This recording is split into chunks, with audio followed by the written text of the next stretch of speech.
Welcome to joy property guide. अगर आप नोएडा के स्पोर्ट्स सिटी के अंदर 3 BH के अलावा सोसाइटी में एक प्रीमियम सेगमेंट सोसाइटी में अगर अपार्टमेंट खरीदना चाहते हैं या कोई अपार्टमेंट चाहते हैं जिसमें गोल्फ कोर्स का व्यू हो या जो जेंट्री होगा वो भी ऑब्वियसली अपर क्लास हो, probably this project is for you and cherry on the cake. ये project compare to other nearby project से काफ़ी कंपेरेटिव प्राइस में है, that too with good construction quality.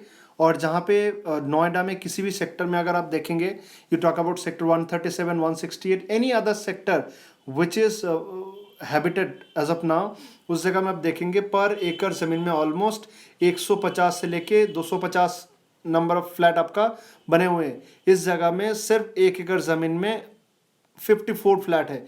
तो यू कैन अंडरस्टैंड जो premium segment project की बार बार हम बात करते हैं वो किस लिए प्रतीक कैनरी को कहा जाता है। इसका कॉस्टिंग क्या है, कौन सा साइजेस है, इसका चारों तरफ का डेवलपमेंट क्या है, क्या इसमें इन्वेस्ट करना चाहिए या नहीं, या इसका नेगेटिव पॉइंट्स क्या है। जी आपने सही सुना, इसका कुछ नेगेटिव पॉइंट्स भी है जो आपको जानना ज़रूरी है अगर आप कोई प्रॉपर्टी में जाना चाहते हैं। तो पहले इसका लोकेशन मैं आपको दिखा देता हूँ।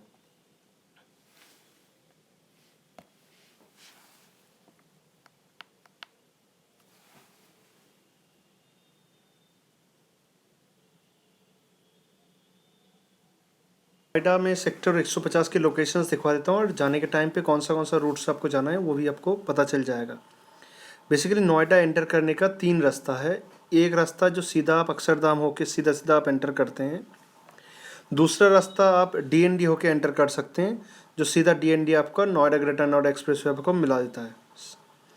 और तीसरा रास्ता जो जिस पे आपको मेट्रो का कनेक्टिविटी है, कालिंदी कुंज होके आप Noida greater Noida expressway Mahamaya flyover के थ्रू से आप एंटर कर सकते हैं। जैसे आप नोएडा एंटर करेंगे, आपका राइट हैंड साइड पे सबसे पहला वाला प्रीमियम रेसिडेंशियल सेक्टर 94 आता है, जिसमें 2 रेसिडेंशियल डेवलपमेंट सुपरटेक और एटीएस ग्रुप का प्रोजेक्ट है। बड़े महंगे सेगमेंट में प्रोजेक्ट आता है। इनके बाद लगातार 4 सेक्टर आपका 94 के बाद 124, 25, 26, 27 ये आईटी एंड आईटीईएस जोन है। इसमें फेमस आपका एमिटी यूनिवर्सिटी है, जो नोएडा में जो भी एंटर करते हैं उनको दिख जाता है, और ये प्रोमिनेंट यूनिवर्सिटीज़ में से एक है, प्राइवेट यूनिवर्सिटीज़ में। आप इसी रास्ते से सीधा सीधा चलते जाएंगे और राइट हैंड साइड आपका ये जेपी वेस्ट टाउन आ जाता है। सेक्टर 128 से लेके 134 के बीच में ऑलमोस्ट 5 सेक्टर में 1162 एकड़ ज़मीन के अंदर फैले हुए हैं। इसी रोड से ऑलमोस्ट आपको 15-20 मिनट ड्राइव करते जाएंगे। जब आप नोएडा ग्रेटर नोएडा एक्सप्रेसवे के ऑलमोस्ट एंड के तरफ आते जाएंगे, ये पूरा एक्सप्रेसवे टर्न लेगा आपका लेफ्ट के थ्रू से। उसी जगह में राइट हैंड साइड पे आपका ये जो सेक्टर है इसको कहते हैं सेक्टर 150। अब अंडरपास लेके सीधे जब 150 में एंटर करेंगे, सबसे पहला वाला प्रोजेक्ट जो आपको दिख जाएगा वो एटीएस प्रिस्टीन, जो पूरे सेक्टर का सबसे पहला वाला प्रोजेक्ट डिलीवर्ड है। इसके बाद एस गोल्फसायर, महागुण का मिडोज, ये सारे प्रॉपर्टी आपको दिख जाते हैं उस जगह में। गोल्फसायर भी डिलीवर्ड है, महागुण का प्रॉपर्टी भी डिलीवर्ड है। इसी जगह में एस का सेकेंड प्रोजेक्ट है स्पार्कवे, जो 42.5 एकड़ लैंड के फेसिंग, मतलब ये आपका पूरा पार्क है शहीद भगत सिंह पार्क, उनका फेसिंग ये प्रॉपर्टी है। इसी रोड से सीधा चलते जाएंगे आपका, तो इसी जगह में ये प्रतीक कैनरी जिसमें रेड मार्क किया हुआ आपको दिख जाएगा। तो मेरे हिसाब से आपको लोकेशंस का आइडिया तो आ चुका होगा। ये टोटल सेक्टर 1100 एकड़ है, जिसमें 600 एकड़ का रेसिडेंशियल डेवलपमेंट के पर्पस में यूज़ होगा। आउट ऑफ 600 एकड़ 100 एकड़ कम्प्लीटली स्पोर्ट्स फैसिलिटीज़। और इसी रोड से जो आप ये पानी का बाहर देख रहे हैं, ये यमुना एक्सप्रेसवे है। अब खास बात क्या है, ये यमुना एक्सप्रेसवे से almost 4-5 kilometre left and right में दोनों तरफ से ही इसको कहते हैं पुस्ता। इस पुस्ते के अंदर कोई भी कंस्ट्रक्शन अलाउड नहीं है, ना कभी फ्यूचर में कोई कंस्ट्रक्शन आपको दिखेंगे। तो एक ओपन एयर ग्रीनरी या जो नेचुरल ब्यूटी जिसको कहते हैं नहीं, हमेशा वो बरकरार रहेगा। अब इसके कुछ खास पॉइंट्स के ऊपर बता दूं। अगर आप सेक्टर 150 को गौर करेंगे, you talk about any prominent developer like Tata, Godrej, Mahagun, ATS, ये सारे प्रोजेक्ट ऑलरेडी एग्जिस्ट करता है इस जगह में। टाटा ने सबसे पहली बार नोएडा में एंटर किया, वो भी सेक्टर 150 में डेस्टिनेशन 150 के प्रोजेक्ट से। सबसे पहला प्रोजेक्ट टाटा वैल्यू होम्स का यूरो का पार्क था। ठीक है, अब सेक्टर 150 क्यों इतना प्रोमिनेंट है? क्योंकि ये एक ऐसा सेक्टर है जहाँ से आपको हर जगह आप आसानी से पहुँच सकते हैं और बहुत कम समय के अंदर। जैसे ये जो यमुना रिवर है, यमुना रिवर को क्रॉस करते ही आप फरीदाबाद में एंटर करते हैं, तो फ्यूचर में जो भी कनेक्टिविटी इस तरफ से कोई अगर ब्रिज बन जाता है तो फरीदाबाद पहुंचने में आपको मुश्किल से 5-10 मिनट भी लगेगा नहीं। हालांकि कोई भी लोग अगर नोएडा से फरीदाबाद पहुंचने जाते हैं वो ऑलमोस्ट 45-50 मिनट लग जाता है। अब ये फरीदाबाद से गुड़गांव का कनेक्टिविटी अच्छा है, गौलपहाड़ी रोड होके, तो सीधा गुड़गांव भी पहुंचना हो सेक्टर 150 से आने वाले 4-5 साल के अंदर मैक्स टू मैक्स आप 30 मिनट्स के अंदर सेक्टर 150 से पहुंच सकते हैं। अब आ जाते हैं ये 150 से यमुना एक्सप्रेसवे की तरफ। ये जो रोड आपको चाय 5 के सामने से जाते हुए दिख रहा है, ये यमुना एक्सप्रेसवे है। यमुना एक्सप्रेसवे 165 किलोमीटर लॉन्ग जो कनेक्ट करता है आगरा तक। अब इस यमुना एक्सप्रेसवे के सराउंडिंग में जो आपको ये कमर्शियल्स दिख रहे होंगे, ढेर सारे कमर्शियल्स आपको NIT से लेके अर्थ ग्रुप का प्रोजेक्ट, बड़े सारे कमर्शियल्स इस जगह बने हुए हैं। 650 एकड़ ज़मीन में आपका ITN ITS जोन प्लान्ड है। आपको कंपैरिजन के लिए बता दूं, जो आप गुड़गांव में साइबर सिटी देखते हैं वो 88 एकड़ ज़मीन में फैले हुए हैं। तो जिस दिन ये आपका 650 एकड़ में पूरा ITN IT जोन फुल हो जाएगा तो कैसे नज़ारा होगा और कितना लोग इस जगह में काम करेंगे, और वही लोग अपना प्रीमियम सेक्टर 150 में रहना पसंद भी करेंगे। तो आपके इन्वेस्टमेंट पॉइंट ऑफ व्यू से भी ठीक है। प्लस अगर आपको मान लीजिए गुड़गांव जाना है, आपको फरीदाबाद जाना है, आपको ग्रेटर नोएडा जाना है या नोएडा जाना है, हर जगह से कनेक्टिविटी बहुत बेहतरीन है। अब एक नज़र उन सारे अपकमिंग प्रोमिनेंट प्रोजेक्ट्स के बारे में। आप इस तरफ से देखेंगे, ये जो रोड के थ्रू से ये आपका डेडिकेटेड फ्रीट कॉरिडोर है। ठीक है, एक सेकेंड, उसके पहले मैं आपको ईस्टर्न पेरिफेरल एक्सप्रेसवे को थोड़ा बता दूं। ईस्टर्न पेरिफेरल, ये जो आपको दिख रहा है ना ईस्टर्न पेरिफेरल एक्सप्रेसवे, ये दिल्ली का आउटर रिंग रोड है। बेसिकली जब दिल्ली को डिकंजेस्ट करने के लिए 270 किलोमीटर का ये पैच बनाया गया था।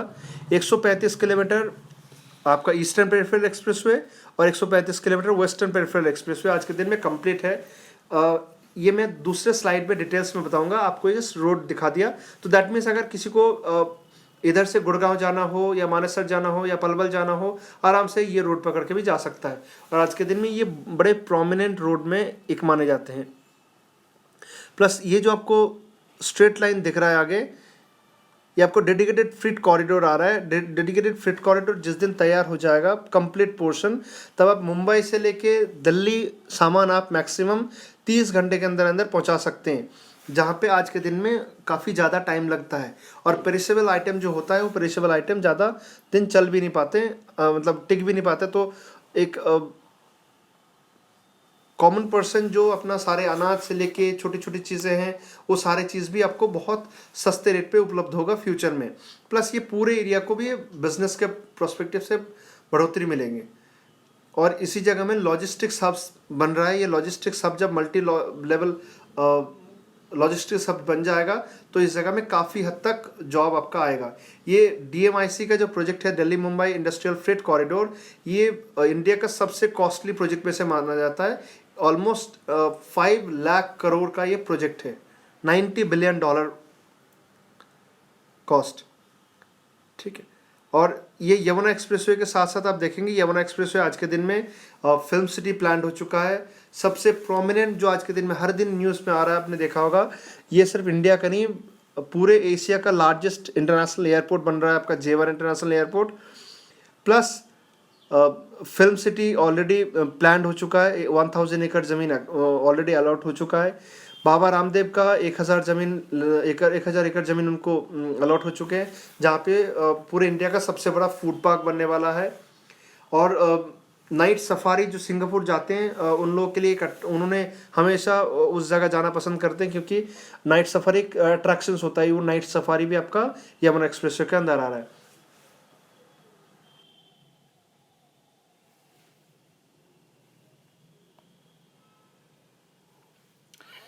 आपको ऐसे नज़ारा देखने को मौका मिलेगा जब ये प्रोजेक्ट डिलीवर हो जाएगा। ये वो यूनिट है जो गोल्फ कोर्स फेसिंग है।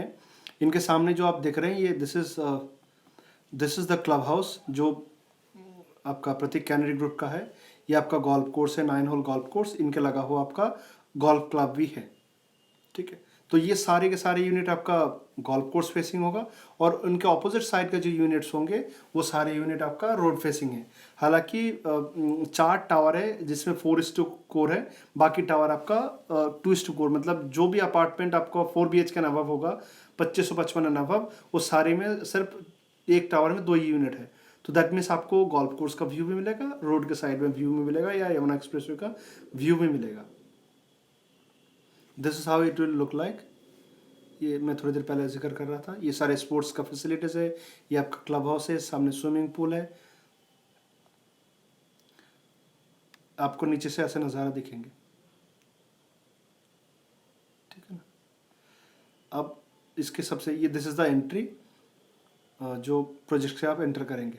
अब इसका सबसे इम्पॉर्टेंट पार्ट जो कॉस्ट शीट है के बारे में डिस्कस करना है, उसके अंदर आ रहा हूँ मैं। ये जिम से, क्योंकि ये गोल्फ कोर्स है, ये गोल्फ कोर्स है तो सामने आपको जो क्लब हाउस के सामने क्लब हाउस है, तो एक ग्लासेस के फसाड बना देंगे तो एक्सरसाइज करने वक्त आप गोल्फ कोर्स का नज़ारा भी ले सकते हैं। ये है सबसे इम्पोर्टेंट स्लाइड जो बहुत सारे लोग इसके लिए इंतज़ार कर रहे होंगे। ये आपका sizes 1700 square feet, 2040 square feet, 2555 square feet, 3355 and 6100। 6100 is your duplex, 1700 is your 3 BHK unit. अब खास बात क्या है, जितना बड़ा साइज है प्राइस उस हिसाब से बढ़ेगा। इनमें अदर चार्जेस बड़े कम हैं। 2.5 लाख का कार पार्किंग है, 2 कार पार्किंग कंपलसरी है, एक कार पार्किंग लेने में दूसरी कार पार्किंग फ्री है। मैं रिकॉर्ड कर रहा हूँ इसको 31 जनवरी 2021। बाद में अगर कोई चेंजेस आता है तो मैं उसमें कुछ बोल नहीं सकता। IFMS 40, 50 या 65 या 80 हज़ार रुपये है। मीटर चार्जेस 25,000 रुपये पर kV है। ये प्लॉटिंग नंबर है, मैंने एक स्लाइड के अंदर सारे डिटेल्स डाल दिया आपका। और ख़ास बात क्या है, अभी तक 30-70 पेमेंट प्लान चल रहा है, बट बहुत जल्दी ये विथड्रॉ कर लेंगे। 30% टोटल कॉस्ट देना है आपका, 70% इन टाइम ऑफ पोजीशन। अब मैंने पहले ही बताया था कुछ नेगेटिव पॉइंट्स भी हैं जो आपको थोड़ा ध्यान देना है। नेगेटिव क्या है, आज के दिन में जैसे मार्केट का सिचुएशन से लोग ready to move in property देखना चाह रहे हैं, तो इस जगह में अगर आप ऐसे सोच रहे हैं ये तैयार है, जी बिल्कुल तैयार नहीं है, एकदम ग्राउंड स्टेज में है। अभी खुदाई चल रही है उस जगह में, ये मिनिमम 3.5 साल लगेगा तैयार होने में। 3.5 ईयर्स मिनिमम लेके चले। सेकंड क्या है, आप इस जगह में 30% आप देते हैं, 70% इन टाइम ऑफ पोजीशन है।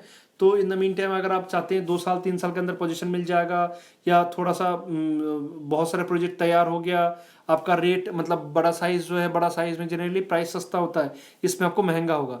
तो जब कैलकुलेशंस आप करेंगे कोई भी प्रॉपर्टी में, तो डॉट कैलकुलेशंस करेंगे तो अल्टीमेटली जो कॉस्ट निकल के आएगा, सबसे छोटा वाला कॉस्ट ऑलमोस्ट 85 लाख 86 लाख के करीब आएगा सब कुछ जोड़ के। तो उसका भी ध्यान देना आपको। अब कुछ इंपॉर्टेंट बातें जो आपका काम आएगा, जो मैं थोड़ी देर पहले कह रहा था, ये जो DMIC है, दिल्ली मुंबई इंडस्ट्रियल कॉरिडोर, क्यों इतना फेमस है, ये आपका दिल्ली मुंबई इंडस्ट्रियल कॉरिडोर बनते जा रहा है, डेडिकेटेड फ्रेट कॉरिडोर, जो 5 राज्यों को क्रॉस करते हुए चलेगा। दिल्ली, हरियाणा, राजस्थान, गुजरात एंड महाराष्ट्र। महाराष्ट्र में मुंबई में पोर्ट के पास आपका ये मिल जाएगा। तो ये फ्रेट कॉरिडोर वो होता है जैसे ये पटरी है, इसके ऊपर जब ट्रेन चलेंगे ना, ट्रेन के ऊपर आपका ट्रक के ट्रक पूरा उस तरफ चढ़ा दिया जाएगा। अब उसके साथ ड्राइवर भी जा सकता है, बिना ड्राइवर भी। तो ये ट्रेन अपना डेडिकेटेड रूट है तो अपने फुल स्पीड में चलता है। आज के दिन में अगर मालगाड़ी देखेंगे, मालगाड़ी में 25 किलोमीटर पर आवर का स्पीड होता है एवरेज। इसको कभी कभार कम भी होता है, तो कभी कभार जो टाइम 24 घंटे में आना होता है, ये टाइम लग जाता है ऑलमोस्ट 96 आवर्स। कभी कभार इससे ज़्यादा भी होता है, क्योंकि जब राजधानी ट्रेन चलता है या कोई भी पैसेंजर्स ट्रेन चलता है तो उनको प्रायोरिटी दिया जाता है। इस केस में उल्टा होगा, ये पूरा डेडिकेटेड अपने लिए होगा, तो सामान ले आने जाने में बहुत ही सहूलियत होगा। तो बड़े बड़े कंपनीज जो अपना बिजनेस को बढ़ाना चाहते हैं, वो इस फ्रेट कॉरिडोर के आसपास अपना बिजनेस सेटअप करेंगे। ये कुछ आपको मैंने दिखाया था। दादरी में नोएडा, गाजियाबाद एंड गाजियाबाद के थ्रू से होके जाएगा। मानेसर हरियाणा में बावल के थ्रू से, और नीमराना में कुरुक्षेत्र। ये सारे अपना इंडस्ट्रियल हब बनेगा इस लोकेशंस के अंदर, जिसमें दादरी, नोएडा जो मैं आपको पहले ही जिक्र कर रहा था, और सेक्टर 150 से मुश्किल से 20 मिनट की दूरी है। ईस्टर्न पेरिफेरल एक्सप्रेसवे का मैंने जिक्र किया था, जो 270 किलोमीटर, इनमें ये वाला पोर्शन आपको मैंने दिखाया था एक्चुअल गूगल मैप पे। ये आप देखेंगे, अगर मान लीजिए फ्यूचर मतलब पहले क्या होता था, मान लीजिए आप गुड़गांव से आ रहे हैं और आपको जाना है लखनऊ, तो आपको जनरली ये दिल्ली के अंदर से रूट होके देन आप इस तरफ से NH24 पकड़ के जाते हैं। अब आपको इतना घूम के जाने की ज़रूरत ही नहीं है, दिल्ली का कंजेशन झेलने की ज़रूरत ही नहीं है, आप सीधा इस रूट पे आ जाइए और ये रूट सीधा जाके आपका इस जगह मिला देगा, आप इस तरफ से निकल जाइए। ये कुछ आपका स्पेसिफिकेशंस, ऑब्वियसली लग्जूरियस स्पेसिफिकेशंस है, और Prateek is known for their construction quality. हम डिटेल्स में इसमें बात करेंगे, इसमें बहुत सारी छोटी छोटी चीज़ भी एक वीडियो में बताना बहुत मुश्किल है। आपको अगर कोई इन्फॉर्मेशन चाहिए होगा, आप दिए हुए नंबर पर कॉल कर सकते हैं। Thank you.